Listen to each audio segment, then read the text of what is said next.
Hi, my name is Alex and I'm one of the pastors here at Calvary Fellowship. Welcome to Calvary Online. We are so glad that you're joining us for today's service. And in just a few moments, it's going to get started. But before we begin, I want to show you how you can be an active part of today's experience. Just above me, you'll see access to some important links, the first of which is your connection card.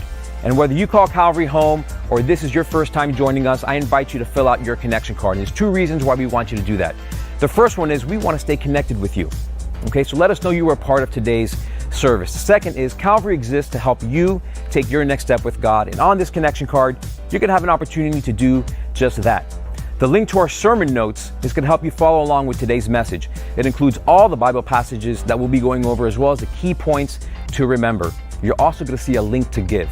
And when you click give, you'll have an opportunity to set up automatic and recurring giving, as well as make a one-time contribution. It's your giving that allows us to continue to spread the gospel of Jesus Christ and grow His kingdom in our community. So we want to say thank you for your faithful and generous giving here at Calvary. Lastly, if you've got a prayer request, if you've got a question, or just something that you'd like to share, we want you to know that through the chat feature on this platform, the Calvary staff is live interacting with you. All right, so it looks like we're about ready to get started. So we want you to sit back, get comfortable, and enjoy today's service. God bless you.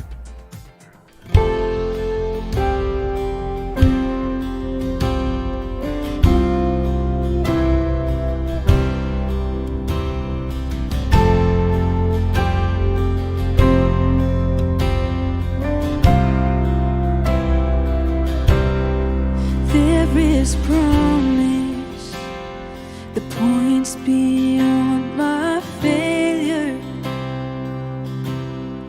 There is a still voice to silence all my fears. Even the worst of my mistakes are miracles in the making. Miracles in the making. By your stripes I am healed. With one touch I am made whole. You have spoken and I know that it is so. In the storm you are peace, and your love, it won't let me go. You have spoken, and I know that it is so.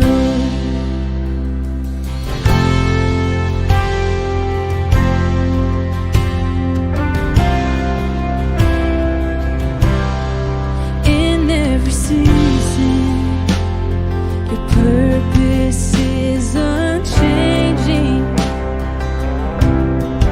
In every moment, you're working for my good. Jesus, the rock that never fails. Your kingdom will not be shaken. Your kingdom will not be shaken. By your stripes I am healed. With one touch I am made whole. You have spoken and I know that it is so. In the storm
your stripes I am healed.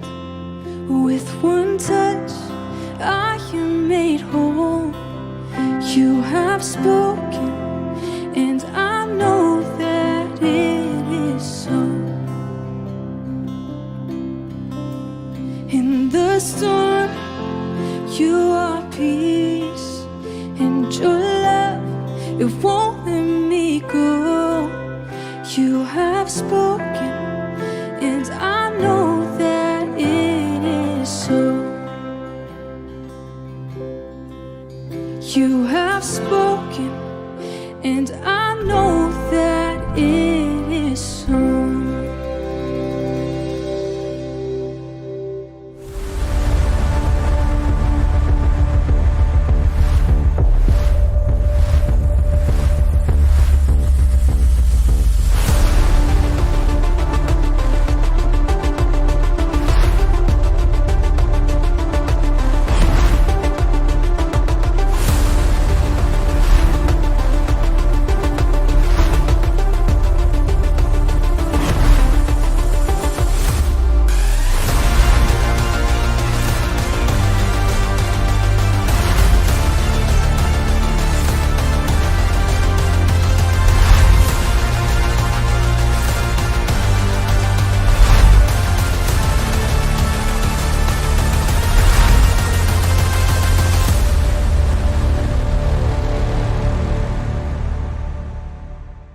Welcome to Calvary. I cannot begin to tell you how long I've waited to say that. Wow. Wow, it is so good to see you. I can't even put into words how much I've missed you. Because I'm serious. Because you know what I do on Sunday? I listen to myself. It's the worst. And then my family, they just watch me watching me. It's so weird. And so anyway, one thing I'll tell you just kind of as we get started, and is that I know sometimes it's hard to hear because you're wearing the mask. So if you're laughing, feel free to like slap, anything that you can do to let me know that it's going good. I mean, if you want to do one of these, whatever, man, make it happen. But it's our first time back, so I'm expecting it to be a little bit rowdy. All right, so where do we begin? Oh, gosh, it's been so long. Well, let me start here. Let me start at my wife and I's first date. Now, there's a whole part of the story that my wife basically had to tell me to ask her out. And that's true. Now, you have to understand something, and that is that I'm a musician. And musicians don't typically have to ask girls out. They get asked out by girls. And I'm not saying that's how it works, especially if you're in a band. And I'm not saying that's right or whatever. I'm just saying that's how it was, especially when I was 19 and I met my wife. I showed up at her house on a Friday night, and I walked up to the door. And just before I knocked, let me just tell you what I was wearing. I was wearing this black T-shirt that in big orange letters said Star Blazers. Now, you got to understand something about Star Blazers. Star Blazers is a Japanese anime TV show that was called Space Battleship Yamato, but they had overdubbed it in English to be called Star Blazers. It's my favorite TV show growing up, still my favorite TV show all these years later. In fact, as I was writing this message today, as I was looking over the notes, I thought to myself, I wonder. So I went online, and I just looked up Star Blazers t-shirt. Needless to say, one's coming in the mail in just a couple of weeks. It's just, I'm very excited. Oh, honey, by the way, I ordered a shirt. Didn't mention that. So anyway, so I got I'm wearing this Star Blazers t-shirt. I'm wearing a pair of pajama pants that I bought at a thrift store for $1, but I didn't want pajama pants, I wanted pajama shorts, so I cut them. And you know what happens after you cut something and you don't hem it? It's got all of those little strings. Phrase, thank you. That's what it's called. All right, so it's all frayed, and the frays were really long. I mean, they were down to my shoes. And so anyway, Star Blazer shirt, the pajama pants, dressing for success. and then I got the phrase on, and then I was wearing this plaid baseball cap that I had backwards because I had a purple mohawk and that I was growing out because I didn't want to have it anymore, so I was growing it out. So this part was purple, this part was coming in black, and so I'm like, yeah, I don't want to look bad. And so I put this baseball cap on backwards, and then because I was growing my hair out, I started growing a beard at the same time. So if you've ever seen like the early stages of a chia pet, you've seen what's going on here. Like it's getting a little patchy. Well, anyway, I show up at the door. Now, mind you, this guy, this 19-year-old kid knocks on the door, and it's like, hi, I'm here to pick up your daughter. And it's like, yeah, you got something, no, that's, and anyway, you can imagine I was not met with enthusiasm by Carrie's stepdad. He was not a fan of me. Thankfully, 27 years have gone by, and he's still not a fan of me. And thankfully, the feeling's mutual. So anyway, now, here's the thing. I don't know if you've ever been in the place, have you ever been in the place where you're just wearing the wrong thing? Like you are just not dressed for the moment. And even if you ever have this where you go into a wedding, but you have to stop and get gas. So you get out to get gas, and you're at a gas station, but you're wearing a tuxedo. And then people at the gas station are looking at you, and they're like, what kind of an idiot wears a tuxedo to a gas station? And then, and maybe you've been like me, where I've gotten gas, and then I see somebody wearing a tuxedo, and I'm saying to myself, what kind of an idiot wears a tuxedo to a gas station? And of course, the reality is you aren't dressed for the gas station, you're dressed for where it is that you're headed. But once again, and I believe that that's really part of God's message for us today, whether you realize it or not. You and I are engaged in a spiritual battle. And whether you are headed to the grocery store or to work or to the beach, we've got to dress for the battle that we find ourselves in. And the good news is, it's not gear that you have to buy. It's a spiritual disposition that we have to adopt. Because we have an enemy. And listen, we have an enemy that used to work behind the scenes.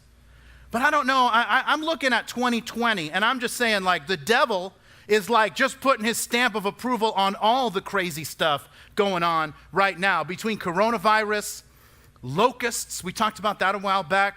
If you heard about the murder hornets, that was, if you haven't looked that up. Then there's the dust storm headed from Africa. And then have you heard about the meth gators? If you haven't, well, don't worry, I'm going to tell you about them. So here's what's happening. And this is happening like in, kind of middle America. People are flushing methamphetamine. They're flushing it down the toilet. It's getting flushed out into like swamp areas. The gators are eating the meth. Apparently, they've been watching Breaking Bad, and so they're eating the meth. And now we have alligators that are addicted to meth as if we needed more problems. Like, seriously, we need gators with the munchies. It's not going to be a good thing. Now, you see all this. I'm watching all this happen in our world. I'm just waiting for the commercial to end and to hear, I'm Satan, and I approve this message. I mean, it's crazy. So, we're starting this brand new series of teachings that we're calling Suit Up. And it's based on a very famous section of verses found at the end of Ephesians. And just so if you're not aware, Ephesians, it's an epistle in the New Testament written by the Apostle Paul. The church at Ephesus was a very well-known church. It's one of the churches that we know the most about in antiquity. The Apostle Paul, as I mentioned, planted the church at Ephesus. He stayed there for about anywhere from 18 months, 2.5 years, teaching the church. After leaving, he appointed his son in the faith, Timothy, to be the pastor of the church. So when you read 1st and 2nd Timothy in the New Testament, you know that it was being written to Timothy while he was pastoring the church at Ephesus. Later, many years later, the Apostle John, one of the 12 and one of the inner 3 that Jesus spent time with, the Apostle John became the pastor of the church at Ephesus. And the last time that we hear about Ephesus is it's mentioned in the book of Revelation, chapter 2, where Jesus sends 7 letters to 7 churches, and the first one that's mentioned is the church at Ephesus. Now, equally interesting, if you're a little bit of a Bible nerd like me, is what Paul was doing, or more specifically, where he was when he was writing this letter to the Ephesians. Now, Paul had been arrested in Jerusalem. He had been a part of these kind of mock trials. And so as a Roman citizen, if you felt like you weren't getting justice, you could just say in the middle of your trial, I appeal to Caesar. And as a Roman citizen, you had a right to go to the capital city of Rome and present yourself to the emperor and then tell him the injustice that was happening and plead your case to him. And so because that happened, he pleaded his case to Caesar. And if you want to read this is all background. From Acts 21 through 28, you read about the story of him being arrested in Jerusalem and then him making it at the end of Acts 28 all the way to Jerusalem. So he finds himself on house arrest because he is accused of a crime. So they put him essentially on house arrest as he waits for his day to appear before Caesar. And during that time, he writes 4 epistles that we find that have survived antiquity and we find in the New Testament. The book of Ephesians, the book of Colossians, this little letter called Philemon, and the book of Philippians. Now, the way that house arrest worked at that time is that you were literally chained to a Roman guard, which served as the inspiration for the armor that Paul is going to describe. And what I love is that many of the soldiers, could you imagine being chained to the Apostle Paul and you weren't a Christian? And it's like, well, how long's your shift? 8 hours? Well, we got to get started. And so he, you really start thinking after, it's like, I'm sure after like 4 or 5 hours, people were like, so Paul's chained to a guard? It's like, nah, the guard's chained to him because he's preaching to him the whole time. And I didn't put this in your notes, but you'll see it up on the screen in the book of Philippians. Paul says this. He says, now I want you to know, brothers and sisters, what has happened to me has actually served to advance the gospel. As a result, it has become clear throughout the whole palace guard and everyone else that I am in chains for Christ. So the whole idea, the entire palace guard is hearing the gospel. And at the end of Philippians, right at the very end, second to last verse, he says this. He says, all God's people here send your greeting, especially those who belong to Caesar's household. So this is not just the family of Caesar. This is everyone that worked there in the palace of the emperor. So what Paul's going to do in this time is he's going to walk us through these 6 pieces of armor. And we're going to take 1 piece a week because it's so rich and it's an important thing for us to see if we are going to win the battle that we find ourselves in. And so what he does is that he sets it up by explaining the kind of fight that we're in and then what kind of battle gear we need to have on. And so it starts, and you'll see it in your notes in verse 10. It says this, finally, my brethren, be strong in the Lord and in the power of his might. Put on the whole armor of God that you may be able to stand against the wiles of the devil.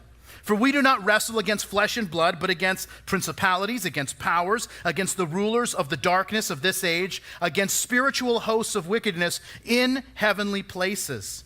Therefore, take up the whole armor of God that you may be able to withstand in the evil day, and having done all, to stand. Stand therefore, having girded your waist with truth. And if you pause there and give me your attention, Paul says that we need to put on the whole armor of God. Why is that? Because we don't battle against flesh and blood. And that means that the armor, if the battle isn't physical, then the armor isn't physical either. It's spiritual armor designed to help us in a spiritual battle. But there's action required on our part. And I want you to note the thing that he says over and over. He says, be strong. That word in the Greek language means explosive power. And in the power of his might, where he talks about the ability of God. He talks about this, that we need to stand. He says it a couple different times. Having done all to stand, stand therefore. Why is that? Because in a fight, if you're down and you stay down, the fight's over. So we've got to do everything to not just stand, but keep standing. Not just move, but keep moving forward. And that's why these 6 pieces of spiritual armor are vital for every believer. And that this is the difference. This armor is the difference between standing or falling. And so Paul opens by encouraging us to put on, he says, having girded your waist with truth. He's speaking of a belt of truth. And what does that mean? When he talks about girding your waist, your belt, putting this belt of truth on, what does that mean? I believe it means 3 things in particular. If you're a note taker, here's the first one. It means this, that your actions are to be determined by truth.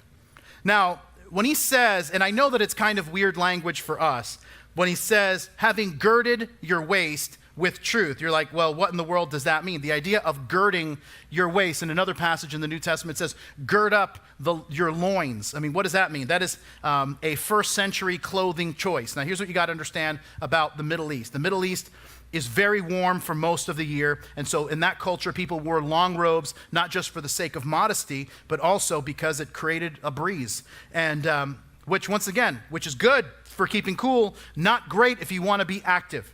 And so if you needed to run or work or defend yourself, the length of the robe became a nuisance. And so you would gird your loins. That is, that you would tuck the end of your robe into your belt, and thus it would create some mobility for your legs. And so just to give you a bit of a picture, check this video out.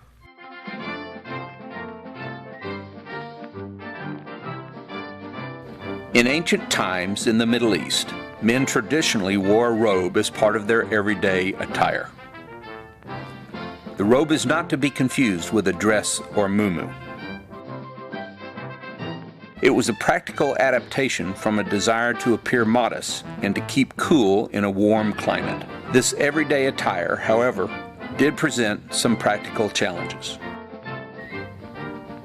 For example, if he had to lift something heavy, requiring him to squat or to bend his legs, providing a strong lifting base, the robe would prove to be a limitation.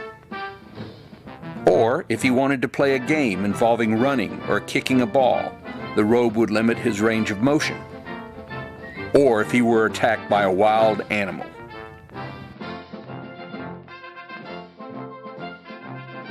When he wanted to accomplish something difficult, these limitations led to the phrase, gird up your loins, or gird up your loincloth.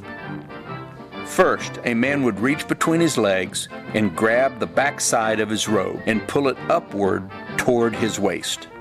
Next, the robe would be tucked into the man's belt, securing it. After a man would gird up his loins, he would have better mobility, like squatting to lift, running in place, kicking a ball, and standing in a wide stance defensive posture. Seeing a man who has girded up his loins was a common sight in the ancient world. Although able to move about with greater freedom, he looked ridiculous, as if he were wearing a diaper. This gave way to what we refer to as pants. So there you have it. I've never been so grateful for jeans. And so here's the case that Paul, his point that he makes, and what he wants us to do is, if you're going to having gird up your waist with truth, is that what causes us to move confidently and freely is truth. And the issue is that we love truth as long as it agrees with what we want. And if there's truth, like, because we have names for truth, that things that we don't like. So if somebody says something that we don't like, and we call it fake news, we call it unscientific, we say this, hey, that's your truth, but it's not my truth. Now let me tell you something. There is no such thing as your truth or my truth. There is only the truth, and everything else is either emotion, opinion, or spin. And by the way, there's nothing wrong with having an opinion, nothing wrong with emotion. And I'll give you an idea. I think cauliflower is a tool of the devil. That's one. And it's based on violent emotions that I have toward cauliflower. But it's not truth. Truth is the objective standard by which reality is measured. It's an objective standard by which reality is measured. And here's where we get into trouble, is that when we make decisions based on how we feel and then call that the truth. Because how we feel changes all the time. You ever made a decision based on emotion and almost immediately regretted it? In fact, some of us drove in that decision to get here today, right? Like, oh, and every time you get in the car, you're like, if I could go back, you sing that song by Cher, if I could turn back time, I'd go back to that car lot, right? And so that's the challenge. And so that's why in the book of Proverbs, in the Message, which is a paraphrase, but I just love how Eugene Peterson gets this. He says, a sound mind makes for a robust body, but runaway emotions corrode the bones. What this means is that emotional decisions that aren't based on truth end up hurting us. And we already know that. In fact, we're experts at that, right? I'm not even going to ask how many people have ever engaged in a thing called emotional eating. And I know all of us have. That's why the virus is called COVID-19. COVID is the name of the virus. The 19 are the pounds that you gained in quarantine. That's how that works. And let me tell you something. If Oreos created immunity to coronavirus, we would all be indestructible by now. And so, but here's the thing. Have you noticed that emotional eating is never healthy? You've never called your friend like, hey, what are you doing? Man, I had so much going on, so I just sat down to eat some Brussels sprouts and kale. You're like, are you emotional eating? No. Well, you're like, what are you doing? I'm eating a pizza and cake, and I'm washing it down with a Coke Zero. That's the epitome of emotional eating. A man who eats 3,000 calories and washes it down with a diet soda to somehow appease his conscience, right? I used to do that. I did. I used to do that. I would eat like 2 pieces of cake and an entire pizza. Like, you know what? I'll have Diet Coke. And you're adding minutes back to your life. So, I'm sorry. Okay. Sorry, I haven't preached in front of people. I preached in front of the Calvary staff. And they're basically working while I've been preaching. They're like answering emails and stuff. Anyway, so listen, emotions are great. They're God-given, but they just can't be the only factor in decision-making because our emotions are too fickle. But when we decide to replace truth with emotion, it doesn't end well. Wisdom is when we recognize that emotions are leading and we seek to curb it. We replace it with truth, and we seek God's help in making wise and godly decisions. So that's the first thing. Here's the second thing. If your actions are determined by truth, here's the second thing, and this is huge. Your outlook is informed by truth. Now, this is the way where I want to drill down a little bit, because every person has an outlook on life. We call it a worldview. And your worldview is what you believe about reality. It's what you believe about life. It's what you believe about what's best for yourself, for your family, for your children, for your future. And your worldview impacts how you live. It impacts what you love. It impacts who you vote for. It impacts what you believe at the core of your being. And every person has a worldview. Now, here's what happened. I was having a conversation with a friend of mine a while back, and he was telling me that, and this is a guy I've known for a long time, and he's like, I think the problem is Christians should stay out of politics. And so I said, well, why is that? And he said, well, because you shouldn't push one religion over another. And I said, where do you see that happening in America, where someone's pushing one belief system over another in American politics? And he goes, well, I think the only reason that some politicians back certain policies is because they're Christians. And I said, that's fair enough. That might be true. I said, but isn't it also possible that some politicians back other legislation because they aren't Christians and it aligns with their worldview? And he said, yeah, but I'm okay with that. And I said, well, then aren't you or they as guilty as you're saying that Christians are, because you just happen to like the place where they land because their worldview aligns with yours? And then he realized he had backed himself into a corner, and then he's like, hey, how about those Patriots? And so he just changed the conversation. But I mean, we're living in a time, a very challenging time, when it is difficult. Have you noticed this? That it's just very difficult to have a rational conversation with people who might disagree with you. And listen, and for many people, and much of this is because their worldview is not based on truth. It's based on feelings, and feelings change all the time. And many people, and once again, and I've shared this, and I've had people that I've been friends with for a long time that maybe aren't Christians, and this guy in particular, as I was talking to, they don't think that their worldview is based on feelings. And so, like a friend of mine who said he's not a Christian. He's like, I'm not a Christian because Christians deny science. And I'm always like, well, where is that? Where do you have any scientific proof of that? And so I said, so you only believe something if there are scientific facts behind it? He said, that's absolutely right. I said, okay, can I ask you a question? And he said, yeah. I said, all right, let's start simple. How many genders are there? He's like, well, what do you mean? I'm like, what do you mean? It's a simple question. I just need a number. how many genders are there? And he's like, well, I don't know if you can just go by biology. And he's like, I'm like, okay. Now, is the problem science? Because science has a very clear answer. And it ain't 1 and it ain't 3. But we're getting there, right? It's 2. That's the number we're going for here. And so I said, so really the problem is your issue isn't science, because according to science, there's only 2 genders, but now you're believing some spin over what's true. And once again, so how the Red Sox do it? So the conversation changed. And so, because here's the point, everybody has a worldview. And that doesn't mean that everyone's worldview is carefully thought out or that it's even fundamentally sound. Everyone has a worldview because their worldview, whether they even recognize it or not, it's guiding the decisions that they make, and it's what they believe about reality, what they believe is best for their family, their community, and their world. And as Christians, we need to have a grasp on the truth and be able to answer the questions that people have about the truth.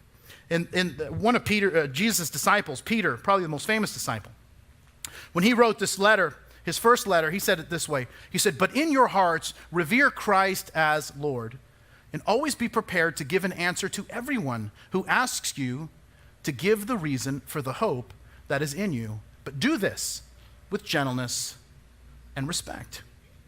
You see, it's not just having the answer to the question. It's doing it in a gentle and respectful way. This is why social media doesn't work. It doesn't work in general, but it certainly doesn't work for this. And if you're not aware, social media is like the bar scene from Star Wars, all right? It's just filled with mutants and who knows what else, right? Obi-Wan Kenobi, talking about the bar scene, Mos Eisley Spaceport, he said, you'll never find a more wretched hive of scum and villainy. We must be cautious. And you're like, are you calling everyone on social media scum and villainy? No, I didn't say that. Obi-Wan Kenobi said that. So direct all of your rage over to Lucasfilm. Anyway, my point is this, is that answering questions about what's true and the nature of truth is part of what evangelism has become in the 21st century.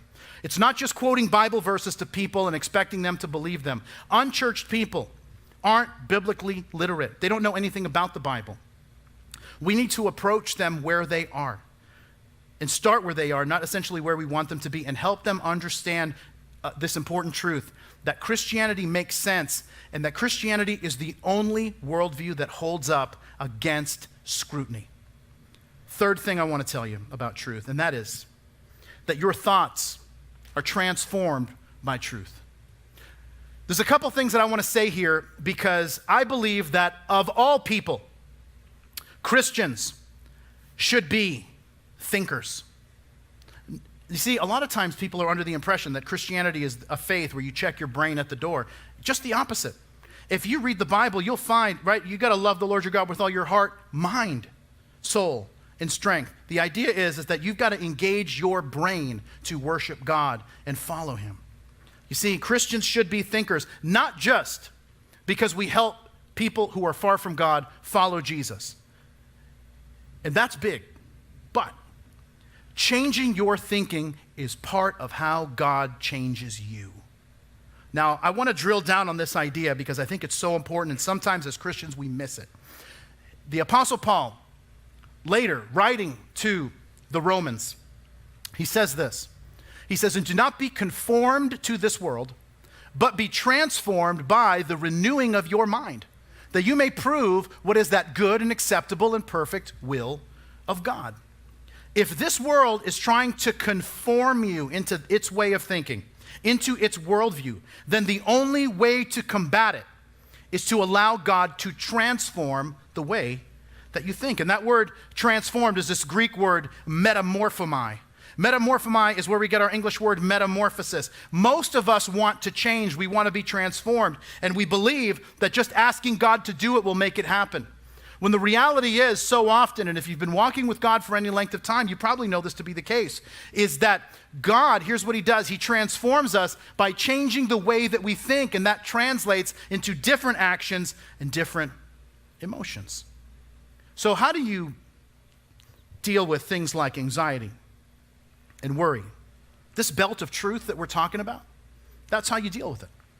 Let me explain that. Jesus saying in the Sermon on the Mount, he says this. So why do you worry about clothing?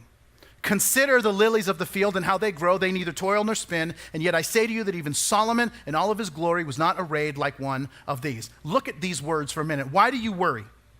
And then he says this, consider. Do you know what that word consider means in the Greek language? It means this, to learn thoroughly, consider deeply, and note carefully. And here's what it means is add truth to that emotion and you will start feeling completely different. Well, what about when I'm feeling overwhelmed or pain comes into my life or I get hit with some bad news or this year didn't turn out the way that I wanted to? How does the belt of truth help me there? Well, here's how that works. And here's Paul again in Romans chapter 8. He says, for I consider that the sufferings of this present time are not worthy to be compared with the glory which shall be revealed in us. By the way, that word consider, different Greek word, but here's what it talks about. It means to calculate, take inventory, and to conclude. Paul is saying, when I get hit with bad news, here's what I do. I deepen my thinking about the right things, and it changes the emotions that I'm feeling, and it sets my course the right way. This isn't in your notes, and I apologize for it, but if you just write this down, Philippians chapter 4.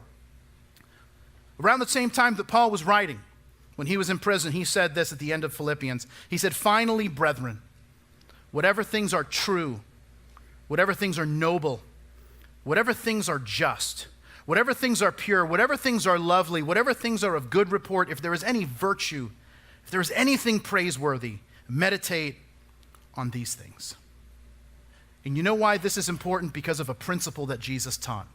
Now, I'm going to share you a verse that doesn't matter how long you've been a Christian or even if you're not a Christian, that you know this verse, right? You'll see it up on the screen. John 8. It says, and you shall know the truth, and the truth shall make you free. And everybody uses this about anything, right?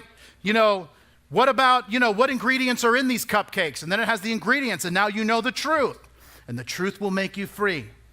But it does not stop the carbs from coming. So what does that mean? The problem is that we pull this verse out of an entire context.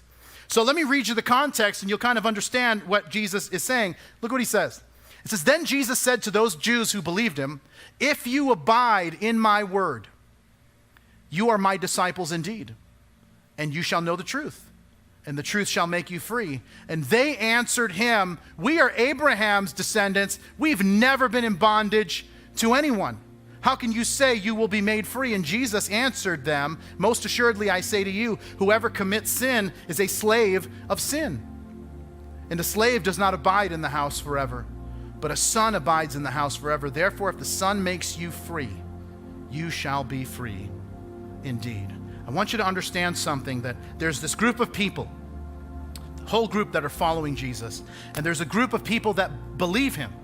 They're Jews that have now decided to follow Jesus, and he says this, if you abide in my words, if you center your life around my teachings, you are going to know the truth. And you know what that truth will do? It will bring freedom in your life rather than slavery to anything else.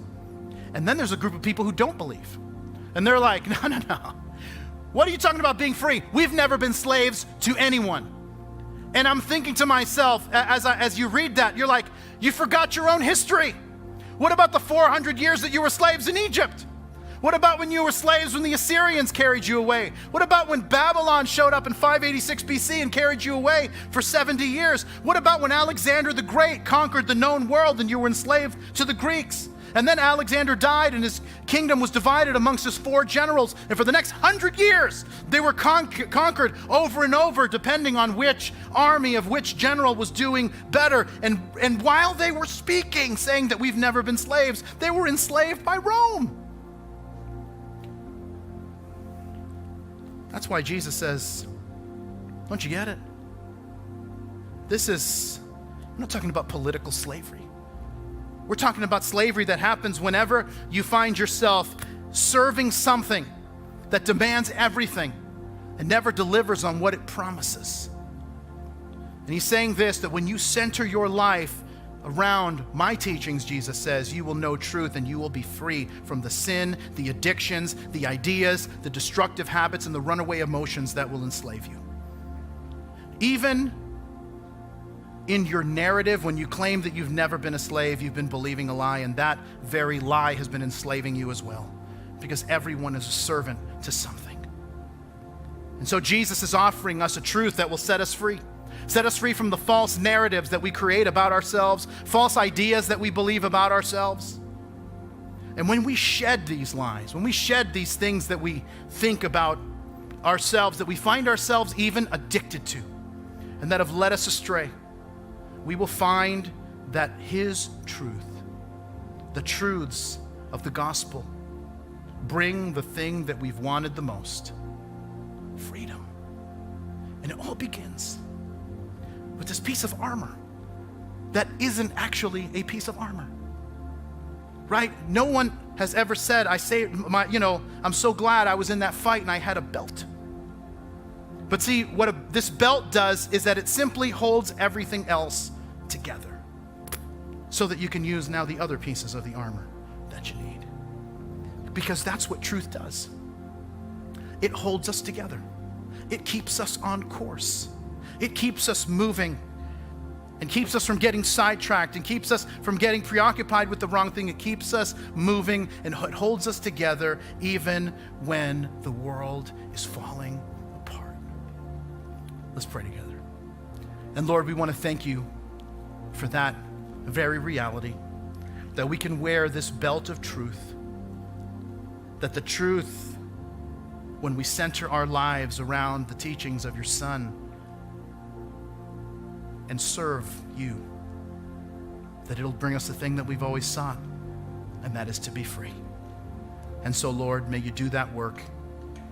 God, I'm so grateful that we've begun the journey to getting back to normal.